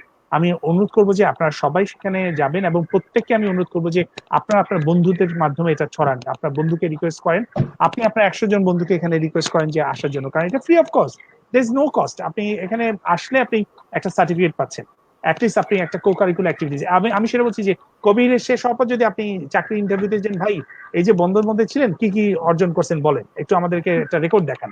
এরকম চলতি ভাষায় কথা বলবে না, কিন্তু তারা যখন ভদ্র ভাষায় আপনাকে এই কথাটা বলবে, তখন আপনি বলবেন, ধর আমি তো নেটফ্লিক্স দেখছি, আর ওই যে ফেসবুকে লেটস টক লেটস কানেক্ট শুনছি, কিন্তু কাজের কাজ তো কিছু করি নাই, তখন কিন্তু লাভ হবে না। এই যে আমরা একটা অপরচুনিটি দিচ্ছি এই বছরটা আমরা, এবং এর সাথে সাথে আপনাদের সবাইকে বলছি যেটা এই বছরটা আমরা রেস্ট অফ দ্য টাইম আমরা প্রত্যেকটা অর্গানাইজেশন, বাংলাদেশ সহ অন্যান্য দেশের যে কোনো অর্গানাইজেশন আমাদেরকে অনলাইনে এবং অফলাইনে যদি তারা সুযোগ থাকে, মোস্টলি অনলাইন এবং অফলাইনে তারা যদি ট্রেনিং নিতে চায় আমাদের কাছ থেকে, আমরা ফ্রি অফ কস্ট এটা আমরা সাবমিট করব। শুধু আমরা একটা সার্ভিস, এই যে আমরা এখন যেমন আমরা একটা, এটা কিন্তু ওপেন সোর্স থেকে আমরা নিচ্ছি স্টিমিয়ার, বাট আমরা আমাদের পেইড জুম আছে, আমাদের পেইড জুমটা আমি ইউজ করি না, বাট এটা আমাদের আছে পেইড, আমাদের পেইড একটা প্ল্যাটফর্ম আছে, তো সেখানে আমাদেরকে পেমেন্ট দিতে হয়, এবং সবকিছু মিলে মোটামুটি ভালো একটা পেমেন্ট আসে।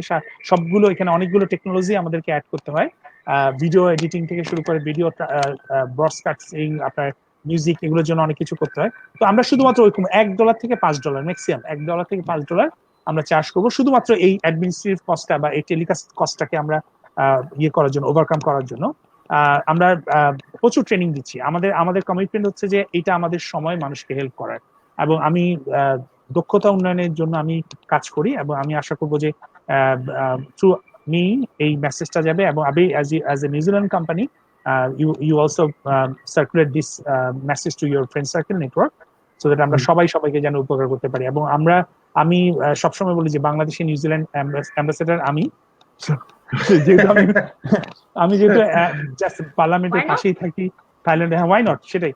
সো আমার কাজ হচ্ছে যে আমি নিউজিল্যান্ডে বাংলাদেশে মেসেজটা আমি উঠাই, সবসময় আমি কমিউনিটিতে এই কথাগুলো বলি, এবং নিউজিল্যান্ডের সবাইকে আমি এটা বলি যে আমরা, এবং দুই দেশের মধ্যে ব্রিজিং করছি আমি, আমার এটা খুব ভালো লাগে ব্রিজিং করতে। সো আমি আশা করবো যে সবাই আপনারা এটা দেখবেন। আমি আজকে তো র্যাপিড করার মধ্যে যেটা হচ্ছে যে সবাই ভালো থাকবেন, পজিটিভ থাকবেন, সুস্থ থাকবেন, সুযোগগুলোকে কাজে লাগানোর চেষ্টা করেন, সুযোগগুলো আপনার চারপাশে আসবে। শিষ্টাচার মানেন, এবং নিজেকে মানতে হবে শিষ্টাচার, নিজেকে সতর্ক হতে হবে, নিজেকে আপনাকে নিজেকে তৈরি করে নিতে হবে, এটা থাকবে। দ্বিতীয়টা হচ্ছে যে ইমোশনালি আপনি নিজে চ্যালেঞ্জ হবেন বিভিন্ন বিষয়ে, আপনি টাকা পাবেন না, বেতন পাবেন না, আপনার চাকরি চলে যেতে পারে, এইসব জায়গা থেকে আপনার নিজেকে কিভাবে আপনি পজিটিভ রাখবেন। যদি আপনি পজিটিভ রাখতে পারেন তাহলে সামনে আগাতে পারবেন, যদি আপনি ইমোশনালি চ্যালেঞ্জ হন তাহলে কিন্তু আগাতে পারবেন না। এই জন্যই কিন্তু আমাদের এই শোটা ইমোশনাল ইন্টেলিজেন্স নিয়ে আমরা বারবারই বলছি। ব্রিদিং এর দিকে খেয়াল রাখবেন, নিজের ইমোশনটাকে নিজের কাছে বলবেন। ভালো থাকুন, সুস্থ থাকুন। থ্যাংক ইউ ভেরি ভাই। সো শেষ করার আগে আমি জাস্ট কিছু নাম আমি একটু অ্যাকনোলেজ করতে চাই যারা আমাদের সাথে এতক্ষণ ধরে ছিলেন। আমাদের সাথে তারেক খান ছিলেন, আধু ছিলেন, হিম্মত ইয়ার, কেমাল ইথিওপিয়া থেকে, দেন আমাদের সাথে সৌরভ সম্ভবত আফগানিস্তান থেকে, হ্যাঁ, দেন এহসান রিশাদ, মোক্তার হোসেন, সাবিনা ইয়াসমিন, হাবিবুর রহমান অভি, জায়েদ শান্ত, তৌকির আহমেদ, নূর আফসার, জামাল উদ্দিন জামি ভাইয়া ছিলেন আমাদের সাথে, দেন নাজমুল হক, আক্তার, ইরফান হক, আব্দুল্লাহ হিল কাফি, চাঁদনি এবং ইমতিয়াজ বিন হুমায়ুন এবং শরীফ আমাদের সাথে এসে জাস্ট লাস্ট মোমেন্টে যোগ দিয়েছে এবং সে বাহিরে পড়াশোনার ব্যাপারে একটি প্রশ্ন করেছে। আমরা এডুকেশন নিয়ে কথা বলবো, আরেকটা শোতে আমরা কথা বলবো এবং আরেকটা আমরা লাইভটা শেষ হওয়ার পর এটা আমরা পোস্ট করে দিব, সো তুমি আমাদের এটা পুরোটা আবার এনজয় করতে পারবে। এবং আরো কিছু লাস্ট মোমেন্টে কোশ্চেন চলে আসছে কিভাবে সামিটে জয়েন করবে। সো আমাদের লাইভটা শেষ হওয়ার পরেই আমরা এখানে কমেন্ট বক্সে আমাদের রেজিস্ট্রেশনের লিংকটা দিয়ে দিব, সো সেখান থেকে আপনারা এটা পেয়ে যাবেন। শেষ করার আগে আমাদের অতিথিকে অসংখ্য ধন্যবাদ আমাদের কাছে সময় দেওয়ার জন্য, ওয়েলকাম, এবং আমাদের দর্শকদেরকে অবশ্যই ধন্যবাদ। সো আমরা খুব শীঘ্রই আবার আমাদের নেক্সট সেশন নিয়ে চলে আসবো, আগামীকালকে পরের দিন। সো এটা হবে সোমবার আমাদের সাথে অ্যাঞ্জেলা পেজ এবং বাংলাদেশ অবশ্যই। সো অবশ্যই আমাদের সাথে থাকবেন এবং সোমবার দুপুর 2টোয় আবার আমাদের সাথে যোগ দিবেন নতুন একটি বিষয় নিয়ে, নতুন অতিথিকে নিয়ে আমরা আবার চলে আসবো সামনে। Thank you everyone, bye bye. Thank you, bye by.